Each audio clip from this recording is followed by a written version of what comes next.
Welcome back to the 150K podcast. I'm your host, Joe Graham, where we help take your dreams to six figures and beyond. Today, I have with me David Delisle, who's an Amazon bestselling author, entrepreneur, real estate investor, has a financial background. But David, we met through a mutual friend who's been on the show, April, and she told me that you wrote a book. Now it's like, is this a book for kids or adults, and it's on finance? There's like a graphic novel. If you can tell us a little bit about that and your background a little bit, just to get this started.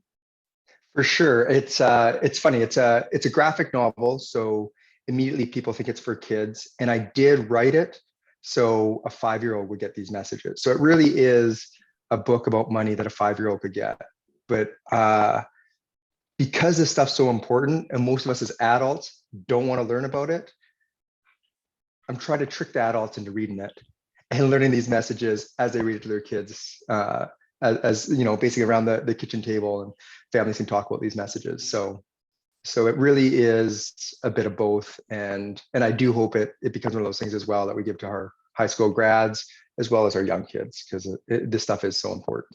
Yeah, no, I like that. So when did you get the idea to write the book? Because you have the financial background, you invest in real estate. Was there like an epiphany moment or a time where you're just like, I want to make this happen? Or how did that come Yeah, about? it's funny. I was not really planning on writing a book, but my kids at the time, we were just talking about kids. My guys got two boys, they're 10 and 13. Around that time, they're a little bit younger. They're about 7 and 10. This has been about 3 years I've been doing this. And they're at an age where I was starting to think about, what are some of the things I'd like them to know if something happened, what are the things I'd like to sort of put down on paper and teach them. And I noticed that a lot of the stuff that I was putting down had to do with my views on money, because they're a little bit different than what's out there. And as well, being in finance and investing since a young age. I mean, I was loving this stuff when I was 11 and 12 and reading finance books. I realized how much of it really wasn't important, and just distilled it to what really was important. And then it just started grew from there. But it was never meant to be a graphic novel. It was just this boring book of notes for my boys that I was going to Hmm. force them to read. And that sort of struck when I saw, like, I was volunteering at my son's library at their school and watching all these kids read these graphic novels, and just how much they've changed from when we were kids. I mean, they are not these comic books anymore. They're these amazing stories, all genres. And it just made so much sense that I could take this message, because again, like I said, I've loved this since I was young, but almost everyone I talk to hates talking about finance and investing. So I was used to knowing that I needed a way to make this a little bit more palatable and fun and easy to learn. And picturing it as a graphic novel and like a little adventure. So basically a boy goes on an adventure and learns these lessons. That moment and that idea came really fast. I mean, it's been a 3-year process, but that sort of aha moment of this could be something, that was a pretty quick revelation. No, that's cool. I like it because I'm thinking about like our friend George Bryant had posted today that the message a lot of times is the same, but we put it in a different wrapping paper. And we're probably around the same age. So what drew us may not draw people now, but finances is something that I think no one wants to talk about because either A, they have it together so they don't need to, or B, they've never been taught or they were taught what their parents maybe knew. And like I think a lot of people are just like so frustrated with it. So I like this. So the book's about finances and stuff. What are some key takeaways or some key things that people maybe don't know or they don't see with finances? Sure. So so a lot of this stuff's universal habits that a lot of people would have heard before, and packaged in a way that kids get. So that in itself is pretty exciting, because we just don't teach our kids. But what I found, and the reason I've started becoming so much more passionate about this whole message and wanting to almost create like a movement or a thing behind it, is that as I started talking to kids and parents, I started realizing more and more that whenever we think of finance and money, the only thing we're really taught is how to have more. And that's what we're asking. How do we have more? What are the tactics to have more? Everything's about more. And it's not that there's anything wrong with more, but when that's the only thing that we've ever learned, then we can never have enough, because it's just every time we achieve any level of success, the Hmm. question is, well, how do I have more? Because that's all Yep. we've thought. And so where my book's a little different, it does teach some of those tactics, but the important first message, what I think is really missing, is why we want more in the first place. And I refer to that as like our awesome stuff. And for everybody, it's different. There's so much judgment about money. I try to take that judgment out, and it's just really figuring out what is your awesome stuff. Why do you want more? And then we start going into the tactics. So that's a real sort of fundamental piece that I think a lot of us miss as adults for sure. And it's nice to hit with the kids a little bit earlier because they're at an age where they usually know those things, but then they start to forget. They start turning to 7, 9, 10 outside influences. And what's really important to them gets, taken over from what they should be liking or what their friends like or what they see. And we lose track of that. So Yeah, no, that's that's a cool. big one. Yeah, I agree with that because I come from a sales background. I'm in corporate America. I'm in the entrepreneurial space. And if I am in the more environment, when you're in sales, it's like, well, when's the next sale? When's the next hit? And one of the reasons I made this podcast up is because you see all the people online like, get the Lambo, do this, be a millionaire. And if you make 150,000 or more a year, you're in the top 10% of income earners in the world. And then you can just build your life by design. Maybe you don't want to be a millionaire. Maybe you just want to take your family on trips and be happy. So I love that concept of what is your awesomeness. That's cool. Yeah. And that's the thing is, what is that awesome stuff? Because you, like you said, if you're making 150,000 or more, you're in the top 10%, but you start achieving some of those successes and you don't feel like you're in the top 10%. Nope. You're seeing everybody with more and you're like, okay, well, and the difference between the top 10% and then the top 5 or the top 5 and the top 2 and the top, like they're exponential jumps that are very difficult to achieve.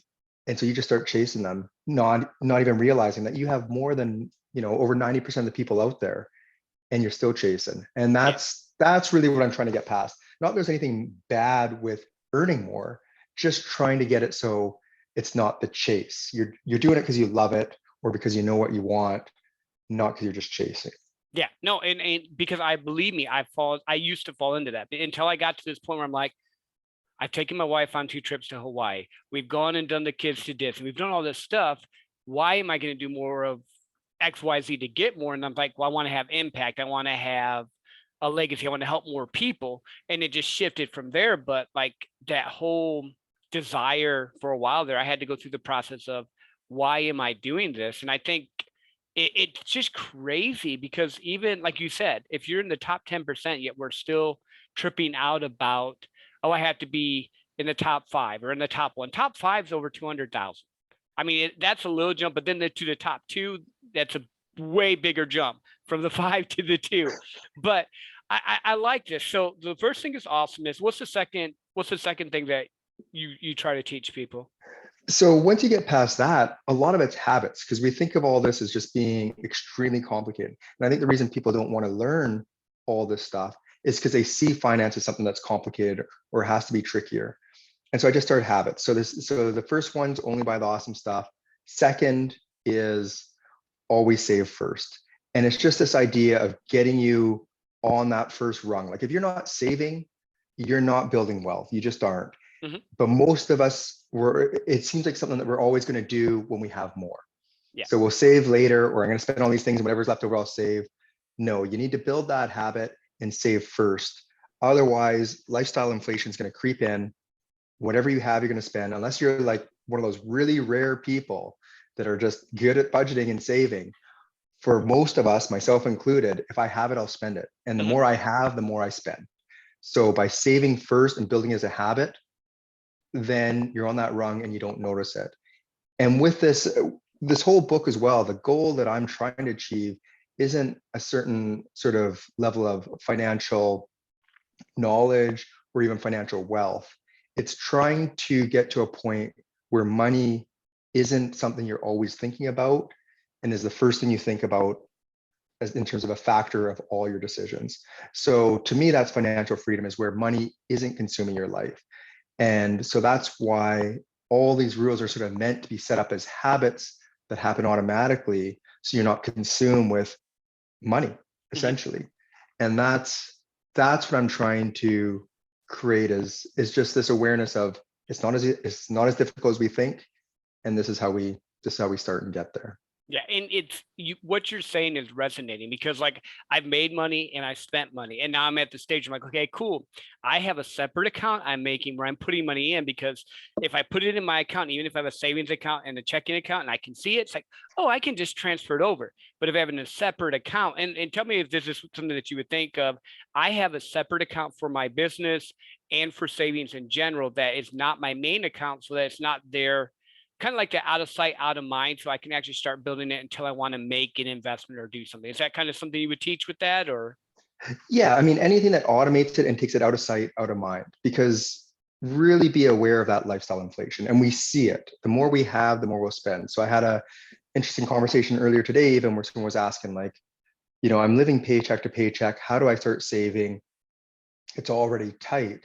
And there's definitely people where it just the finances are tight. And depending on where you are in life and what your situation is, sometimes it's not a good time to start saving. You just don't have it. Mhm. But for most of us, and this person as well, when I was talking to, once I started talking about, well, once you build that habit and that money's gone, if that money was gone, what would drop off? What would you not buy? Mhm. Because we all have things that we know we're spending money on Yep. simply because we have the money. And there's been moments in our lives where we had less, and so we spent less. Like the more I have, like you said, the trip to Disneyland. The first time you went, you probably went once. Mhm. But once you had more money, you're like, why don't we go again? Or why don't we stay longer? Or this time, instead of packing a lunch to go in the park, maybe we'll just eat in the park. Yep. Yep. And it's just it's so easy, and it's just such a slow progression that we just naturally do it. So for me, the whole idea is just out of sight, out of mind. So then that saving starts and it becomes a habit. And then it doesn't matter what you spend after that, because your first step in terms of growing wealth has already been established. Yeah, no, I love that because like I read a book called Atomic Habits, which I'm sure you probably heard of, may have read, and it's just talking about the habit stacking. And I've done that in my business, in my life, and what I'm doing. I'm like, why haven't I done this in my finances? And it's just like an epiphany I've had recently where I've been like, okay, I make money, and like you said, it's never the big purchase. It's not like you go out and you spend $5,000, $10,000 and someone's like, oh, I went and got Starbucks again. Oh, I went and got Jimmy John's or whatever your thing is, and you look back and it's not you just got it once, you got like 15 times over the month, and it's like, well, what if I paid myself half of that, even starting something small? Because, like you said, the more you start to do it, the better it gets. And then you do have the money to do things with. Yeah. Yeah. And the earlier you start, the easier. So with this habit, so if you think about it, for example, if you got a raise and you took 20% of that and just put it away, you wouldn't miss the money because you never had it Yep. to begin with. But if I told you right now, take all your spending and cut your spending by 20%, you're going to feel that. And Mm-hmm. that's going to be painful. And so the whole idea is building the habits from the beginning or the outset or in as simple a way as possible, so it doesn't feel like lack and pain and this difficult thing. And you adjust your lifestyle accordingly. Yeah. When it's funny because like that point you mentioned just keeps hitting my head because like my income's increased. I'm a sales guy and I've done good and I've done better and I built my book of business and also my income's increased, but like my expenses increased with my income. And it's just like remembering to actually put money back instead of I'm going to say this, paying yourself at the end does not work. You need to pay yourself first. I think that's Yeah. key. So after you start to build those habits and you have kind of the idea, I call it your life by design, you call it your success life. What's the next step? So the next step, so again, these are all meant to stack. So you know what's important. Now you started the first rung of your saving. And these are universal truths, like I said, for adults, but I'm trying to hit them at 5-year-olds. So Mhm. 5-year-olds are getting these messages and they get them and they're all of a sudden, oh, I'm putting money in a bank now. And I hear from kids in kindergarten doing these things. So this is why I've tried to keep it simple because it is. The next is send your money to work today. And the whole concept is basically creating that investment, because the savings is great. It's going to get you on the rung, but understanding compound growth and how quickly that grows, our minds just don't think that way because it's exponential. And it's ridiculous how fast money will grow. And a great example is, you might not see it in the early stages, but you take someone like a Warren Buffett, who a lot of us look at as, one of our all-time best investors, and he's accumulated all this wealth and he's made amazing decisions. but a lot of his wealth can be attributed to just how long he's invested and Yeah. how long he's lived. So if you take someone like him, in the past, in the entire history of the stock market, it's averaged around 10% returns. Now, I'm not saying that you can count on 10% returns or moving forward, it's going to be 10%. Like, I'm not putting that out Got there. that. Yep. Yep. Disclaimer. But disclaimer, but if we're just looking at round numbers, 10%, that means the money you invest is doubling almost every 7 years. Mm-hmm. So if you take someone like a Warren Buffett that's made all these amazing decisions and has accumulated all this wealth, if his money was just sitting in the stock market, earning the average 10%, in another 7 years, his wealth will then double again. Yeah. I mean, that's what I'm talking about with exponential growth. And I don't think we quite see it because we start with seeing it with like $100 and we might get like, $10 over a year and it doesn't feel like a lot. But this is important. And so that whole chapter for the kids especially is just showing how powerful compound growth is.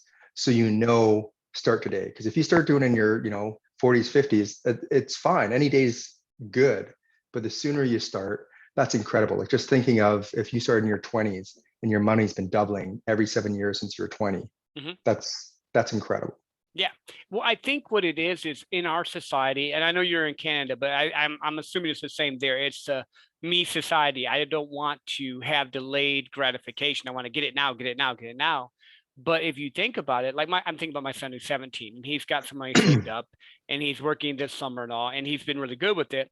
If he invested that now and just let it compound at 17, by the time he's my age, which I'm 45, that could be millions of dollars just from the law of compound interest and just adding a little bit to it. But we think, oh, we need this one big deal. It's not one big deal. It's just like, it's like anything else. Like it takes time. We just don't want to use the time.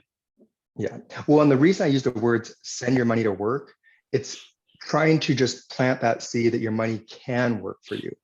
So if I was just using, again, that 10%, so if you took your son, if he started putting money away right now, whatever it might be, $100, $1,000, pick any number, even $10,000 every year for the next 7 years, and then stopped and didn't invest another cent for his entire life. And I came along 7 years later and I started doing the same thing, $1,000 every year, $10,000 every year. How many years it would take for me to catch up to him is impossible. Yeah. Because within 7 years, his money's already contributing more than he was contributing every year at that 10% return. That's how powerful this stuff is. And that's why it's so important to start early and just get that ball rolling. Like I could never catch up. And that's where people are like, well, I don't have enough now, or maybe I'll wait. Or like you said, like the delayed gratification, we don't want to wait. Getting your money to work for you, he could do this now for 7 years and never invest again ever in his life and be ahead of the game of me starting 7 years later. Yeah, that's so crazy. It's like the power of seven is just what was hitting in my head there. So what type of things, like I know about Roth IRAs, I know about like the stock market, mutual funds, stuff like that. Is that kind of in the beginning stages what you would have people invest in? Or, and again, we're talking about ideas. We're not giving financial advice. So disclaimers are there. We're just talking about it. Yeah, well, this is where, I mean, for me, I love this stuff. So I've done everything, like from real estate investment to day trading, stocks, bonds. Like I invested in GICs when I was like 10 or 11 and I was choked because my dad convinced me to buy a GIC when I wanted to invest in a mutual fund. Mm-hmm. So I've been in all these things. But I'll answer your question in a sec, but before I answer it, in the book, I don't give any of this information. And some people, that's a part where some people push back on. They wish they knew more. But the reason is because this is the key piece that holds a lot of people back. They feel like they need to know more about it. And the thing is, if you ask any financial advisor where they should invest, the stock market's going up or if it's going down, if things are overpriced or undervalued, you're going to have different opinions because nobody knows. But they're professionals. And so rather than you trying to just, as a layman, guess at it, figure it out, and then get overwhelmed with all the macroeconomics and what's going on, are we up, are we down? Just simplifying it. First, finding someone you can trust so they can help you muddle through all this. They can talk about the risks and the rewards and where your own risk tolerance is and do it. It's a lot simpler than we think. Again, thinking back to a Warren Buffett, for him, one of the best investors that we know of in our generation, like all time, he recommends his estate doesn't try to make these decisions. It just puts all their money in an index fund that invests in the entire stock market and just sets it and forgets it. Mhm. That's his recommendation to the estate. So having said that disclaimer, for people who really want to play with it and get into it, it really depends. But I like, again, taking out all the guesswork and making it automated. So that's where having it, rather than trying to pick specific stocks, investing in an entire stock market. So you take away the risk of a specific company and you're just in the whole market. I like that.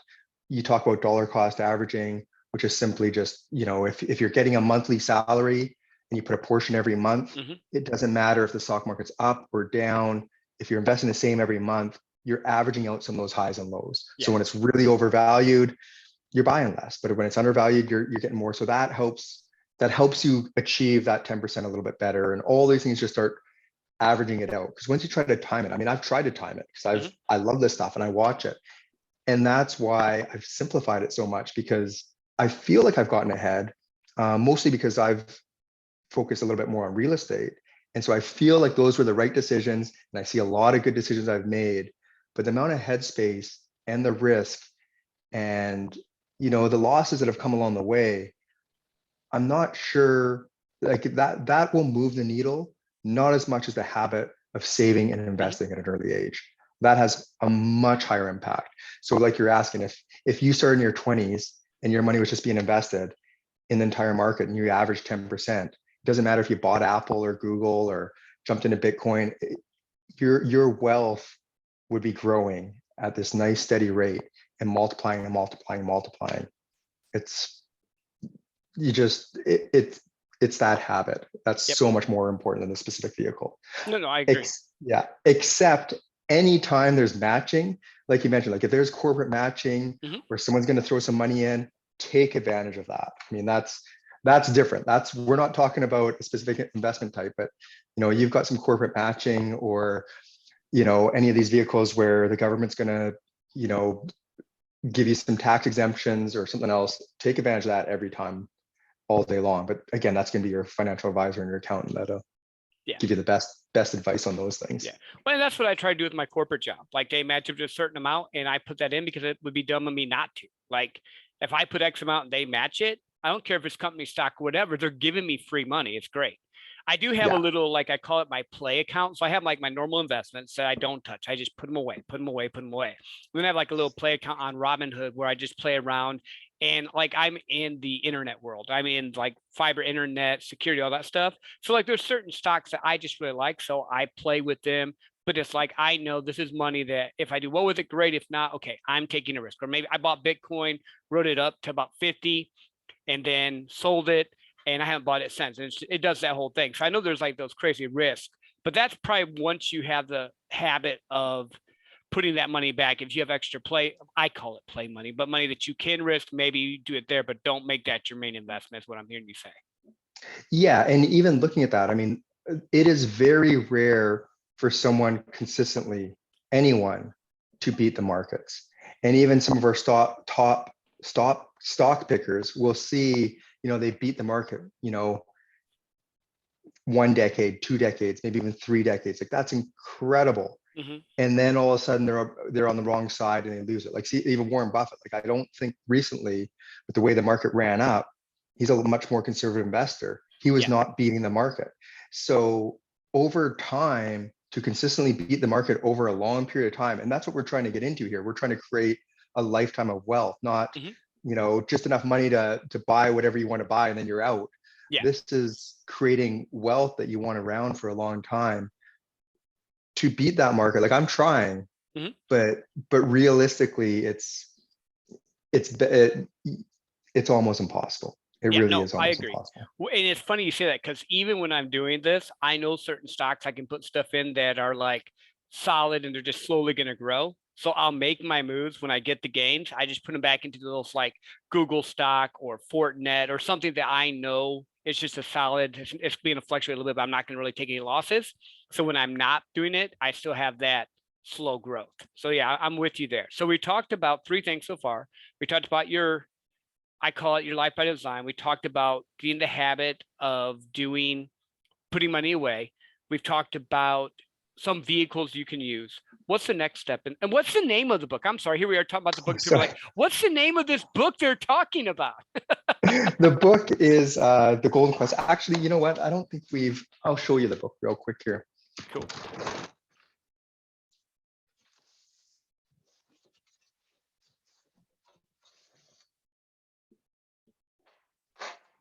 So the book is The Golden Quest. And so this is it here. So like I said, it's a children's book. And the book is The Golden Quest. You can find it on Amazon. It's also on my main website, as we were talking about the awesome stuff. Mhm. That's the site, theawesomestuff.com, because that's really where I want to create this new way of viewing what is important, what living a rich life really is, theawesomestuff.com.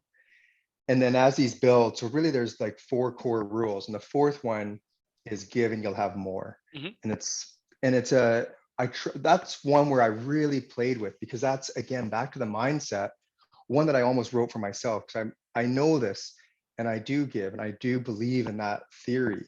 But it's Mhm. so hard, again, when you feel like you're trying to achieve more and more and more, to not feel that scarcity and that lack. So trying to show in this, graphic novel, in this story, how someone can give and have more, and it actually comes back, not just financially, but in a million different ways. Mhm. And so I paint this picture where the little boy meets this blacksmith, and she talks about how she started giving and helping this, little town she's in, and how the town started to flourish, and her business started to flourish. And you see all those little breadcrumbs and how they're linked and come back and show this beautiful story. Because I think that's a lot where we know of these things, but it's hard to do it in a way where you're trusting in it, but also doing in a way where you just see the beauty in helping others, and it does always come back. So Yeah, no, I agree. Like I read a book called The Go Giver by Bob Burke, same type of concept. And it's so true. In my sales life with networking, I've gotten more deals back from helping people without trying to get, because remember, there's a caveat. You can't do I scratch your back, you scratch my back. That's not giving. That's a deal. But like I've sent referrals and done different stuff. And then all of a sudden, these referrals and different things come back to me, or different opportunities. And I think it's just that law of you're doing the right thing. You're reaching out, helping people, and it comes back and it builds. And it might feel weird at times. And then my other thought on that, David, would be this. Maybe it's not that you have money you're giving, but maybe it's a referral, maybe it's time. It's not always, I think people think when you say give, you got to give money. No, you have other skills and assets you can do too. Not that you can't give money, you can do that. But I mean, what are your thoughts on that? Like, is that kind of your same thought? yeah, I love you mentioned that, because I tried to, again, it's a kid's book, but I tried to plant all these little seeds. So even with the giving, she's got illustrations of her, giving gold. It's this fantastic world, and she's giving. But as she's doing it, the whole time she's actually building a fence for a neighbor. And then the boy joins her in building this fence. And then at the end, she basically says exactly that, that there's a lot of different ways to give, and it doesn't all, and she hopes that she's able to illustrate to the boy that, look, there are different ways to give, and this is just one way, and you can give in other ways. And I think that's where people do get stuck, is they start thinking it's so much more than that. So I'll show you here, just because we're talking about it. You can see, here's some illustrations where she starts giving. She gives some gold to this farmer, and with that, he's able to create this plow and do some other things with it. But the whole time, she's sitting here when he first comes up on her, and she's building this fence, and he doesn't realize it's not her fence, and she's just doing it for her neighbors until the end. But that whole idea of, exactly, there's a lot of different ways to give, and it does start, if you're not doing it for any reason other than giving it, there is an energy to it. Mhm. And the simplest is just back to that mindset. It's almost impossible to feel poor, or that you don't have enough, or that you aren't do it. Like you don't have, if you don't have something to give, you're like, just the fact that you have something to give makes you rich. So Mhm. that mindset itself is going to change everything, and it's going to change how you interact with the world. So you're going to feel richer and not that lack, and lean into things a little bit more. And then that energy comes back, and those people, and it can come in a million different ways. And it really doesn't matter how it comes back. It's just a way of being that really, really epitomizes, I think, living a rich life. Yeah, no, I agree. And I think what a lot of people don't realize is the most important asset you have is time. Like I'm cool with giving money and all, but my time is harder for me to give than money. Money is easy to give sometimes. Like, oh, cool, here's your donation for the Boy Scouts, or here's your this, or here's your that, you know. But when I'm giving time, that's like a lot more valuable. And I think once you start to do that, you start to feel good about yourself. You look off of your circumstances, what you're dealing with, and you're helping someone else. And then, like you said, that energy, that grace comes back to you. What else For have we sure. missed anything from the book, or is that kind of the? I know they need to read it. You need to buy it and read this book. But I mean, is that like for a synopsis of it? Have we missed anything from the? That's a big one. But what's neat is the whole book's written like a hero's journey. So this big hero's journey, the same way that, Luke Skywalker has gone on this classic hero's journey in Star Wars, where he starts on the farm with Uncle Ben and becomes a Jedi. The young boy, he starts off just wanting to become rich. That's all he's looking for, and Mhm. thinking of all the things he can buy. And so then after all this arc, he's wondering like, what's the point of all this money? And really what it is to create the freedom to do what you love, back to the awesome stuff. Yep. And that freedom doesn't mean you leave your job. It's just creating enough freedom that you now have choice, and you can live a life doing really what you want, which is why this whole thing, going back to the awesome stuff, that's what I'm hoping to sort of build this movement and excitement around, is what is your awesome stuff? What's really important to you? It all comes full circle to that. Mhm. And again, the idea that it's not a destination. Like sometimes we think of money as a destination. Once I have X, then I'm good. Or once I have X, then I retire. Or once I have X, then I can spend time with the kids. It's not. It really is a journey, Yep. and there is no end. And so it's really important to think of it that way. Otherwise, we get caught up in just chasing and run out of time, as you mentioned. And Yeah. Well, it's like chasing a rainbow and not finding the gold at the end, because you have this idea. Well, if I get here, and then you get there, you're like, what now? You know, like what now? I did that. So, but if you have that attitude, I'm going to give and help and grow, and like you said, enjoy the journey and to build that life that I love. That's I think that's key. So, do you have like a group or a like Facebook page or anything that where, because you keep mentioning you're building a community? Do you have like a place where people can connect for the community, or is that just still the website and your Facebook group or Facebook page? yeah, that's starting to grow. I mean, I've got the Facebook page, so I do have a Facebook page called uh, The Awesome Stuff, and you can also find me on Instagram, same thing. So all this is based on the awesome stuff. The website's a good spot, because then I can start capturing emails, sending things out. So even along with the book, people come through, I try to feed them with synopsises from the chapter, because again, these are short. The whole book itself is over 100 pages, but I'm trying to get all this information, these little kernels and these snippets.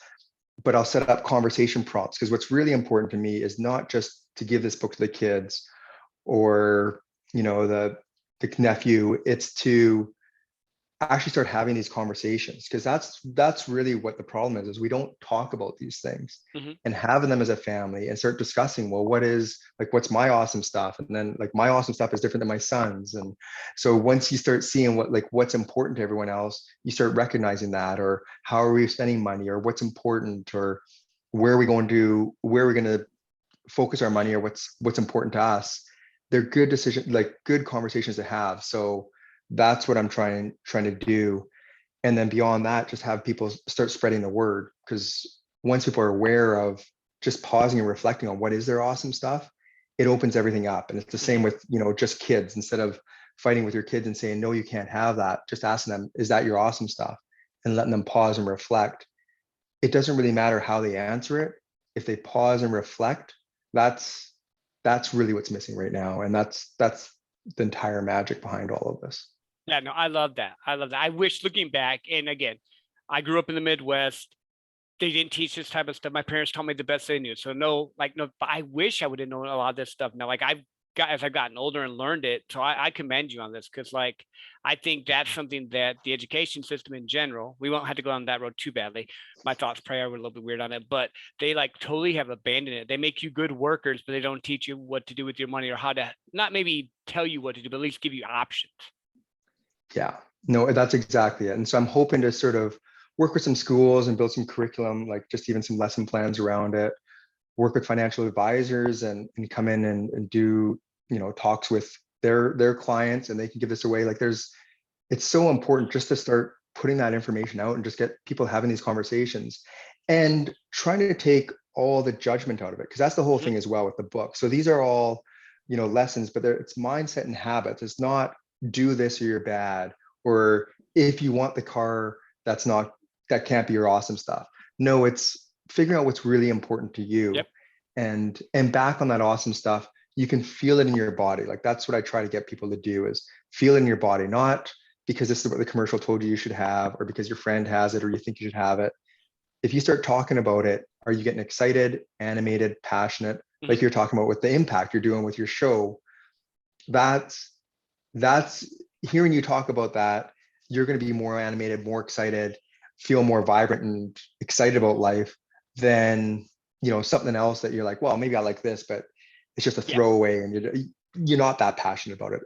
Notice it in the body, and as you notice in the body, then you start chasing all those things that are not just things but experiences and Mhm. friends and, work and impact.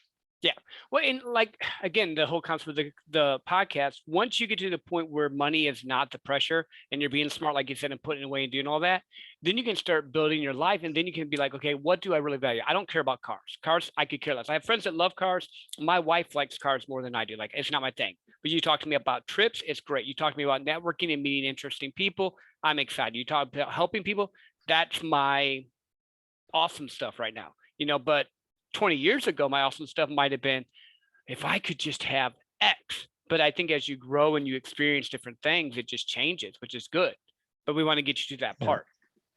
Well, and start recognizing that excitement level. So whatever you think your awesome stuff is now, notice it in your body. So then if you experience something that gets you more excited, then that becomes your new level. And then that becomes your new level. So the level isn't specific value, it's what gets you excited, what really lights you up. What do you remember a month from now, a year from now, 2 years from now?